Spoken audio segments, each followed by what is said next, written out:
Ce soir, nous allons regarder un autre guide pratique pour la vie. Est-ce que vous vous êtes jamais perdu quelque part? Paul, tu t'es perdu à un moment donné quelque part? Oui. Oui. Où? Où? Ah, là, quand j'ai fait le tour du quartier. C'est ça? Non, regardez, quand Mélisse et moi, on venait de se rencontrer. On s'est rencontrés l'été avant, mais donc après 1 an, je suis monté à New York pour rencontrer les parents et pour travailler avec son père dans l'église là dans le Bronx. Et donc, moi, en étant du sud, je ne connaissais pas les villes et surtout les grandes villes.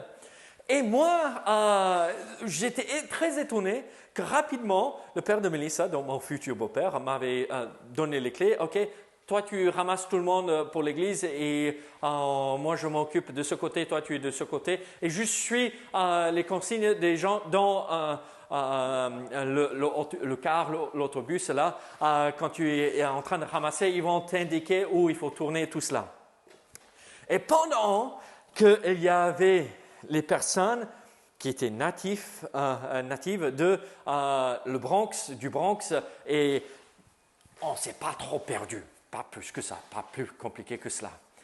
Mais un soir, on rentrait de New York, et c'était à quelle heure, Mélissa? Très tard. Oui, c'était très tard. C'était le groupe de jeunes. Groupe de jeunes, donc on veille très tard. Ça s'approchait de minuit, hein. Il fallait déposer tout le monde. Et heureusement, on avait sa sœur avec nous et un autre homme qui avait une trentaine d'années. Oui. Donc heureusement, on n'était pas seul, hein, parce que sinon, ça aurait été une catastrophe. Et donc, on repart parce qu'à ce moment-là, ils habitaient juste au nord de la ville et donc il fallait repartir. Mais on s'est trompé de route, n'est-ce pas? Et à un moment donné, on s'est retrouvé au fin fond d'une forêt, en haut d'une montagne, vraiment paumé, perdu. Bon, l'essence, ça allait. Et c'était l'époque avant les portables, d'accord? Donc, il n'y avait aucun moyen pour communiquer, aucun moyen pour parler avec les uns les autres. Et là où on était, il n'y avait même pas de cabine téléphonique, il n'y avait rien. Il n'y avait rien, on était vraiment perdus. Et donc, on fait demi-tour, on retrace le chemin pour arriver à un endroit où on se retrouve un tout petit peu pour enfin, ce qui aurait dû prendre 1 heure pour rentrer à la maison, c'était 2-3 heures plus tard. Et donc, on dépose l'homme là, et c'est moi, Mélissa, et sa sœur. Donc, tous, 18, 19, 20 ans, quelque chose comme ça. Donc, vraiment des gamins. Et je dormais dans une pièce juste en dehors de la maison, qui était attachée à la maison, hein, où eux, ils habitaient.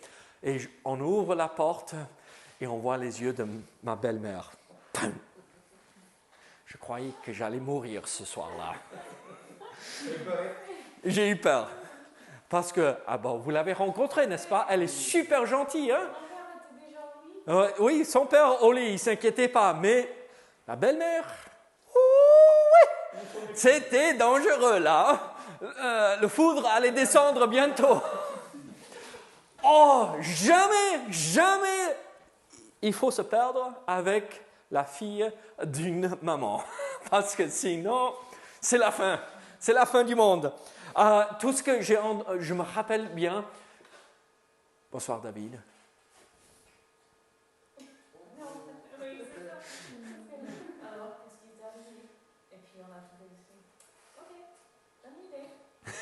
Oui, bonne nuit, Dave. Repars, là. Ok, je m'échappe. Je restais pas là pour entendre ce qui allait se passer par la suite. Hein? Et je veux rien savoir. Hein? Non, c'était tranquille par la suite? Oh, ok. Tout le monde a expliqué, on avait tous la même histoire. Oui, il fallait que l'histoire soit exactement pareille. Et je suis sûr qu'elle a confirmé notre histoire avec l'autre homme aussi, pour être sûr que le lendemain. Regardez, on peut se perdre dans la vie, n'est-ce pas? Et on peut se perdre et parfois les conséquences sont lourdes quand on se perd. Parfois c'est innocent comme nous, là. C'était pas exprès. Je comptais sur Mélissa et sa sœur. Elle était beaucoup plus jeune, 3 ans de moins, 2 ans de moins, 2 ans de moins. Mais, on était des ados, des gamins. Comment faire? C'était innocent, mais bon, ça aurait pu être grave, hein? Se perdre en fin fond de nulle part. Et donc, la Bible ne veut pas que vous et moi, les enfants de Dieu, Dieu ne veut pas que nous soyons perdus dans la vie. Et donc, il y a plusieurs aspects, plusieurs idées avec ce mot perdu. D'accord? Et donc, la première façon que Dieu ne veut pas que nous soyons perdus, c'est lié avec... lisons Matthieu 18, verset 11. « Car le Fils de l'homme est venu sauver ce qui était perdu. » Donc, il y a plusieurs idées liées avec le principe d'être perdu. Il y a cette idée ici, amour perdu.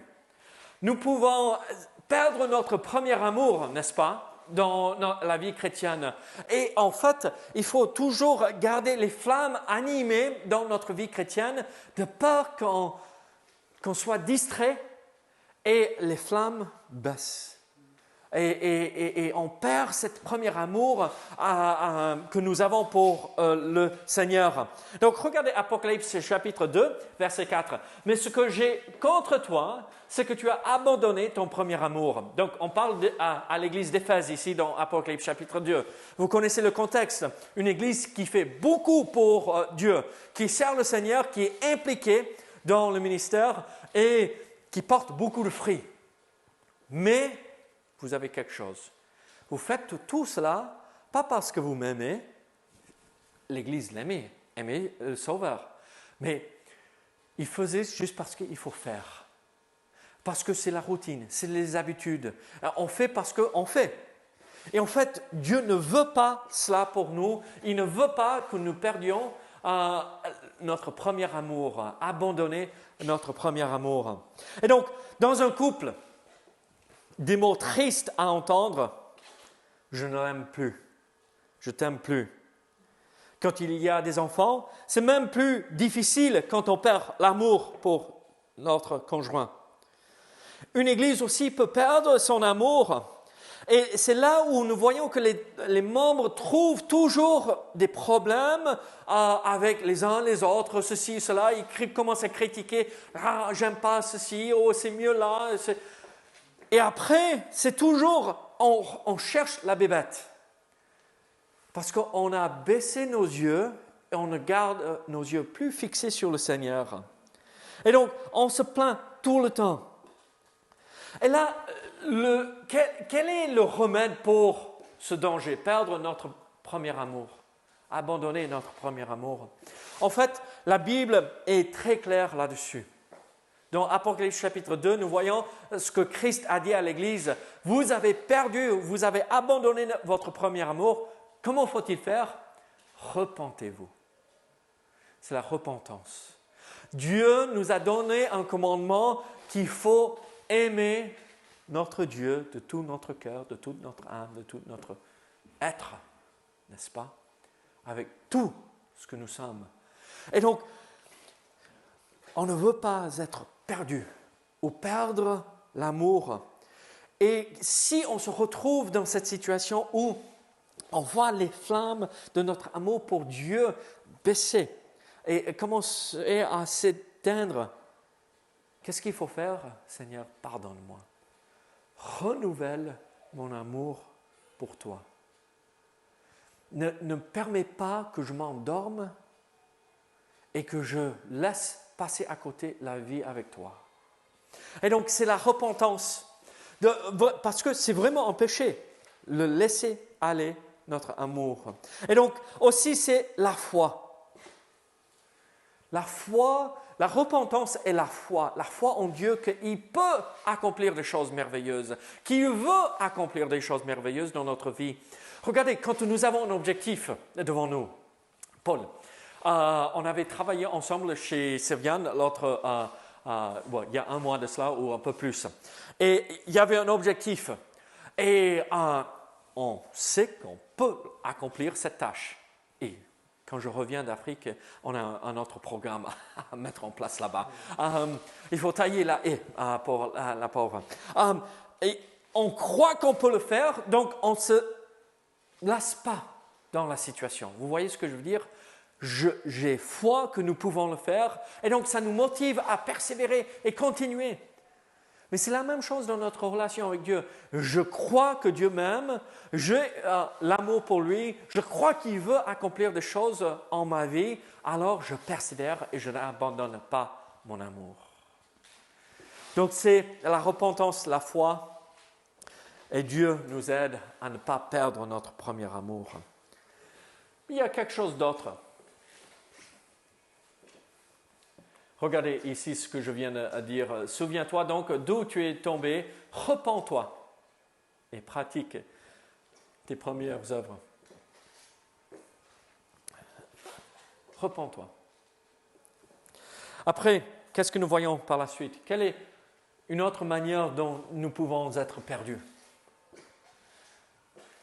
Des opportunités perdues. Ou louper des occasions de servir le Seigneur.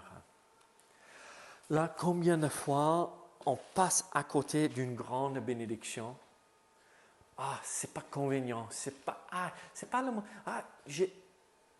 Vous voyez ce que je veux dire? Dieu nous appelle à faire quelque chose. Regardez, Marc chapitre 8, verset 35. Car celui qui voudra sauver sa vie, la perdra. Mais celui qui perdra sa vie à cause de moi et de la bonne nouvelle, la sauvera. Et donc, ce n'est pas juste l'idée du salut et recevoir la vie éternelle ici. Oui, il y a ça, bien sûr, mais il y a aussi cette idée, si je vis pour moi-même, en fait, je vais gaspiller ma vie. Mais si je vis et je suis prêt à tout donner, perdre pour le Seigneur et pour la bonne nouvelle, l'évangile, je sauverai ma vie. J'accomplirai exactement ce que Dieu veut que je fasse avec ma vie. Vous savez, le plus grand danger, c'est d'être perdu et Dieu, de se perdre par rapport à la volonté de Dieu. Dieu a un plan pour chacun de nous, là, ce soir. Dieu veut accomplir quelque chose de spécifique dans la vie de chacun de nous. Est-ce que je vais perdre ma vie afin de la sauver et dire, Seigneur, d'accord, je suis prêt à accepter ce que tu as prévu pour ma vie? Ou est-ce que non, je vais faire ma vie comme je l'entends et à la fin, je vais la perdre?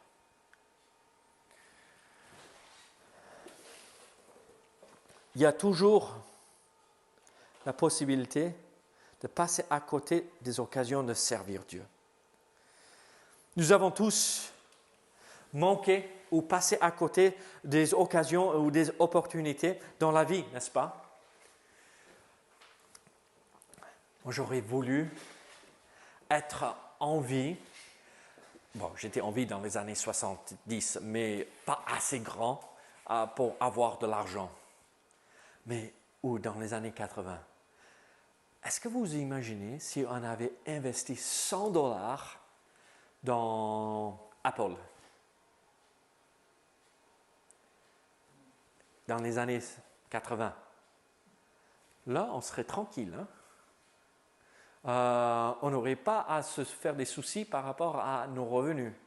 Vous imaginez, donc parfois on passe à côté d'occasions. Oh, j'aurais dû prendre ce boulot et mince, j'ai pris l'autre. Ou j'aurais dû prendre ce lot et à la fin, mince, j'ai pris celui-ci. Vous voyez ce que je veux dire? On passe à côté des occasions tout le temps, le travail, les finances. Et même, nous passons à côté des occasions de servir les uns les autres.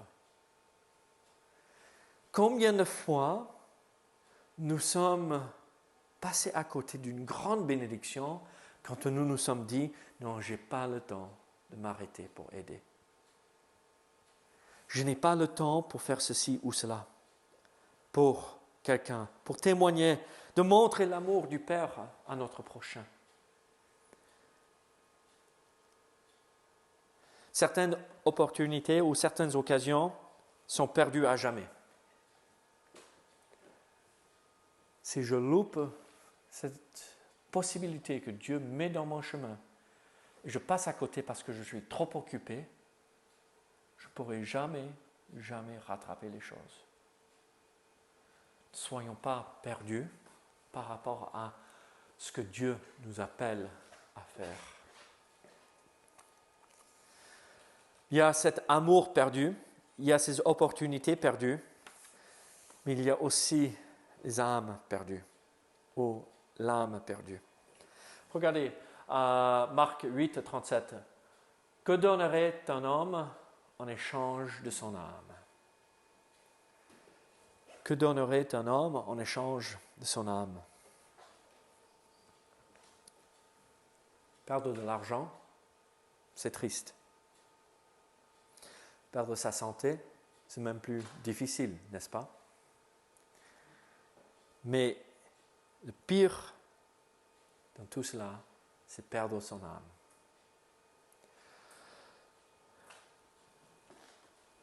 Perdre son âme est le plus dévastateur dans la vie.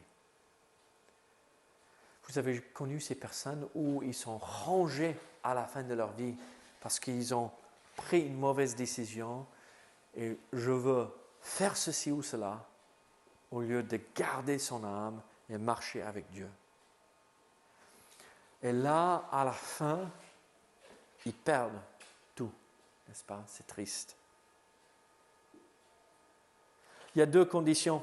Donc, il y a ceux qui perdent leur âme, leur amour de vivre, n'est-ce pas? Parce qu'ils sont rangés par les mauvaises décisions, ils ont refusé de suivre Dieu et par la suite, ils ont perdu tout.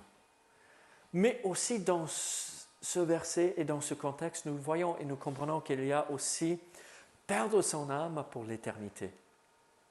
Si on ne marche pas avec le Seigneur dans la vie, Dieu nous châtie, nous corrige, nous punit, mais on est toujours l'enfant de Dieu, n'est-ce pas? On ne perd pas le salut.